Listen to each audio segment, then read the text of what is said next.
माझ्या प्रिय मित्रांनो, प्राचीन योग परंपरेत अष्टमहासिद्धींमध्ये एक अत्यंत गूढ आणि प्रभावशाली सिद्धी सांगितली जाते, जिला ईशित्व सिद्धी असे म्हणतात. ईशित्व सिद्धी. ईशित्व म्हणजे स्वामित्व, दिव्य अधिकार, नियंत्रण आणि आपल्या चेतनेद्वारे परिस्थितीवर प्रभाव टाकण्याची क्षमता. पण आज आपण याकडे केवळ आध्यात्मिक चमत्कार म्हणून पाहणार नाही. आज आपण याला नेतृत्वाचा सिद्धांत म्हणून समजून घेणार आहोत. कारण प्रत्येक महान नेत्याला एक दिवस ईशित्व विकसित करावे लागते. दुसऱ्यांवर नाही, तर स्वतःवर, आपल्या मनावर, आपल्या भावनांवर, आपल्या ऊर्जेवर, आपल्या निर्णयांवर आणि आपल्या नियतीवर. नेतृत्वात ईशित्व म्हणजे काय? आध्यात्मिक भाषेत ईशित्व म्हणजे आज्ञा देण्याची क्षमता. नेतृत्वाच्या भाषेत याचा अर्थ आहे आवाज न चढवता नेतृत्व करण्याची क्षमता. खरा नेता लोकांना भीतीने नियंत्रित करत नाही. खरा नेता स्वतःच्या उपस्थितीने प्रभाव टाकतो. हेच ईशित्व आहे. काही लोक खोलीत येतात आणि कुणाचे लक्ष जात नाही. काही लोक खोलीत येतात आणि संपूर्ण वातावरण बदलते. तो अदृश्य अधिकार, ती शांत ताकद, ती चुंबकीय उपस्थिती, हेच आधुनिक नेतृत्वातील ईशित्व सिद्धी आहे. नेतृत्व पद नसते, उपस्थिती असते. अनेकांना वाटते नेतृत्व येते पदामुळे, पैशामुळे, अधिकारामुळे, मालकीमुळे, नावामुळे. पण खरे नेतृत्व येते स्पष्टतेतून, स्थैर्यातून, दृष्टीतून, शिस्तीतून, अंतर्गत शक्तीतून. सीईओकडे खुर्ची असू शकते, पण प्रत्येकाकडे प्रभाव नसतो. व्यवस्थापकाकडे टीम असू शकते, पण प्रत्येकाकडे आदर नसतो. ईशित्व आपल्याला शिकवते, बाहेर अधिकार शोधू नका, आतून अधिकार निर्माण करा. ईशित्वाचा गुप्त अर्थ. ईशित्व म्हणजे स्वतःच्या अंतर्गत राज्याचा स्वामी होणे. कारण प्रत्येकाच्या असते भीती, गोंधळ, राग, अहंकार, असुरक्षितता, शंका. आणि जर हे तुम्हाला नियंत्रित करत असतील तर तुम्ही दुसऱ्यांचे नेतृत्व करू शकत नाही. नेतृत्व तेव्हा सुरू होते जेव्हा तुम्ही स्वतःच्या भावनांचे गुलाम राहत नाही, तर त्यांचे स्वामी बनता. हेच ईशित्व आहे. आधुनिक नेतृत्वात ईशित्वाचा अर्थ. आजच्या जगात ईशित्व म्हणजे भावनांवर नियंत्रण. तुम्ही लगेच प्रतिक्रिया देत नाही, तुम्ही सजगतेने उत्तर देता. मनावर नियंत्रण. नकारात्मकता तुमच्या निर्णयांवर राज्य करत नाही. दृष्टीवर नियंत्रण. तुम्हाला माहीत असते तुम्ही कुठे जात आहात. ऊर्जेवर नियंत्रण. तुम्ही तुमची वैयक्तिक ऊर्जा सुरक्षित ठेवता. प्रभावावर नियंत्रण. लोक तुमच्या शब्दांवर विश्वास ठेवतात. बहुतेक नेते का अपयशी ठरतात? बहुतेक नेते अपयशी ठरतात कारण ते दुसऱ्यांना नियंत्रित करण्याआधी स्वतःला नियंत्रित करत नाहीत.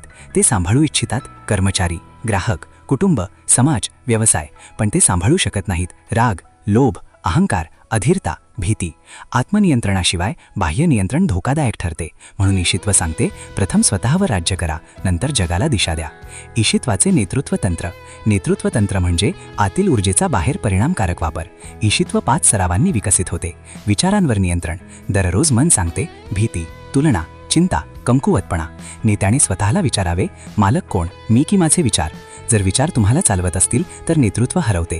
जर तुम्ही विचारांना चालवत असाल तर नेतृत्व जागते. दररोज म्हणा, माझे मन माझे साधन आहे, माझा स्वामी नाही. वाणीवर नियंत्रण. शब्द तुमची ताकद दाखवतात. कमकुवत नेते जास्त बोलतात, मजबूत नेते कमी बोलतात. ईशित्व नेतृत्व म्हणजे स्पष्ट बोला, शांत बोला, उद्देशाने बोला, सजगतेने बोला. तुमच्या आवाजात असावे शांतता, आत्मविश्वास, सन्मान. ऊर्जेवर नियंत्रण. लोक तुमच्या शब्दांना ऐकण्याआधी तुमची ऊर्जा अनुभवतात. तुमची उपस्थिती निर्माण करू शकते भीती किंवा विश्वास. स्वतःला विचारावे, मी खोलीत प्रवेश करतो तेव्हा कोणती ऊर्जा आत येते? हेच ईशित्व जागरूकता आहे. निर्णयांवर नियंत्रण. नेतृत्व म्हणजे निर्णय. अनिर्णय अधिकार कमकुवत करतो. ईशित्व शिकवते, स्पष्टता आली की निर्णय घ्या. खूप विलंब विश्वास कमी करतो. अहंकारावर नियंत्रण. नेतृत्वाचा सर्वात मोठा शत्रू म्हणजे अहंकार. अहंकार सांगतो दुसऱ्यांना दावा, स्वतःला सिद्ध करा, वाद जिंका, मान्यता शोधा. ईशित्व सांगते सर्वात मोठा अधिकार म्हणजे आत्मनियंत्रण. ईशित्व सिद्धीसाठी दैनंदिन सराव. सकाळचा सराव 10 मिनिटे. शांत बसा, डोळे मिटा, दीर्घ श्वास घ्या. मनात म्हणा, मी माझ्या मनाचा स्वामी आहे, मी माझ्या ऊर्जेचा स्वामी आहे, मी अंतर्गत अधिकारातून नेतृत्व करतो. आरशासमोर सराव. आरशात स्वतःकडे पहा आणि म्हणा, माझी उपस्थिती विश्वास निर्माण करते, माझे शब्द दिशा देतात, माझी शांतता शक्ती आहे. मौन सराव. दररोज 5 मिनिटे शांत बसा, कारण शक्ती आवाजात नाही, ती मौनात जन्म घेते. निर्णय सराव. दररोज एक छोटा निर्णय लगेच घ्या. लहान निर्णय मोठे नेतृत्व घडवतात. ऊर्जा संरक्षण सराव. कठीण लोकांना भेटण्यापूर्वी म्हणा, माझी ऊर्जा माझ्या नियंत्रणात आहे. व्यवसायात ईशित्व कसे मदत करते? ईशित्व देते टीमचा विश्वास, संकटात स्थिरता, धोरणात्मक स्पष्टता, नैसर्गिक प्रभाव, आदर. कुटुंबात ईशित्व कसे मदत करते? घरात ईशित्व म्हणजे दबावाशिवाय मार्गदर्शन, भीतीशिवाय संरक्षण, नियंत्रणाशिवाय प्रेम. कारण नेतृत्व घरातून सुरू होते. नियंत्रण आणि ईशित्व यातील फरक. नियंत्रण म्हणते माझे ऐका, ईशित्व म्हणते माझ्यावर विश्वास ठेवा. नियंत्रण प्रतिकार निर्माण करते, ईशित्व समर्पण निर्माण करते. ईशित्व विकसित होत असल्याची चिन्हे. जेव्हा लोक तुमच्या समोर शांत होतात, तुमच्या शब्दांना वजन येते, प्रतिक्रिया कमी होतात, प्रभाव वाढतो, उपस्थिती बोलू लागते, तेव्हा समजा ईशित्व जागृत होत आहे. नेतृत्वाचे सर्वोच्च रूप. सर्वात मोठा नेता तो नाही जो लोकांना नियंत्रित करतो, सर्वात मोठा नेता तो आहे जो लोकांना जागृत करतो. ईशित्व म्हणजे आत्मनियंत्रण, अंतर्गत अधिकार, मौन शक्ती, आध्यात्मिक नेतृत्व. हे लक्षात ठेवा, प्रत्येकजण लोकांना सांभाळू शकतो, पण फार थोडे लोक स्वतःला सांभाळू शकतात. आणि जो स्वतःवर विजय मिळवतो त्याला दुर्लक्ष करता येत नाही. हेच आहे नेतृत्वातील ईशित्व सिद्धी. दुसऱ्यांवर राज्य नाही, स्वतःवर इतका खोल अधिकार की तुमची उपस्थितीच नेतृत्व बनते. तुमच्या मनाचे नेतृत्व करा, तुमच्या ऊर्जेचे नेतृत्व करा, तुमच्या जीवनाचे नेतृत्व करा. मग नेतृत्व हा फक्त तुमचा पदवी राहणार नाही, ते तुमचे तेज बनेल. मित्रांनो, तुम्ही पाहत आहात reinvent yourself, unconceal the leader within. हा व्हिडिओ आवडला असेल तर आत्ताच लाईक करा, तुमच्या मित्रांसोबत शेअर करा आणि सबस्क्राईब करायला विसरू नका. बेल आयकॉन दाबा जेणेकरून पुढचे प्रेरणादायी व्हिडिओ तुम्ही चुकवणार नाही.